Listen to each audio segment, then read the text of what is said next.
Hi guys, welcome back to my channel. তো দেখো, আজকে রেসিপি নিয়ে চলে এসেছি পমফ্রেট মাছ। পমফ্রেট মাছটা ধুয়ে লবণ হলুদ মাখিয়ে নিয়েছি। তেল গরম হয়ে গেছে, মাছগুলো একে একে তেলে দিয়ে ভেজে মাছগুলো তুলে নিয়েছি। মাছের জন্য পেঁয়াজ টমেটো লঙ্কা কেটে নিয়েছি।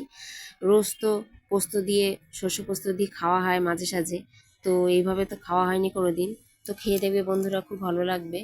তো কালো জিরা শুকনো লঙ্কা ফোড়ন দিয়ে পেঁয়াজ টমেটো লঙ্কাগুলো একটু ভেজে নিয়ে সামান্য পরিমাণে একটু লবণ হলুদ কাশ্মীরি লঙ্কার গুঁড়ো একটু জিরের গুঁড়ো দিয়ে একটু নাড়াচাড়া করে সামান্য পরিমাণে একটু জল দিয়ে মশলাটা কষিয়ে নিয়েছি।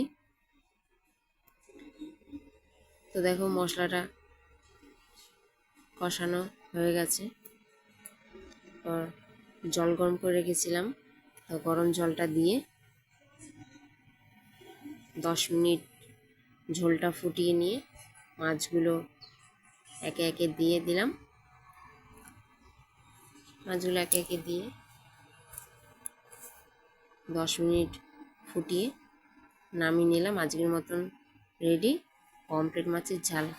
তো বন্ধুরা, আমার চ্যানেলটা সাবস্ক্রাইব করে দিও, সবাই আমার পাশে থেকো। কেমন হয়েছে আজকের রেসিপিটা জানিও। এভাবে রান্না করে খাবে, দেখবে খুব ভালো লাগবে। টাটা বাই বাই বন্ধুরা, আবার দেখা হবে পরে।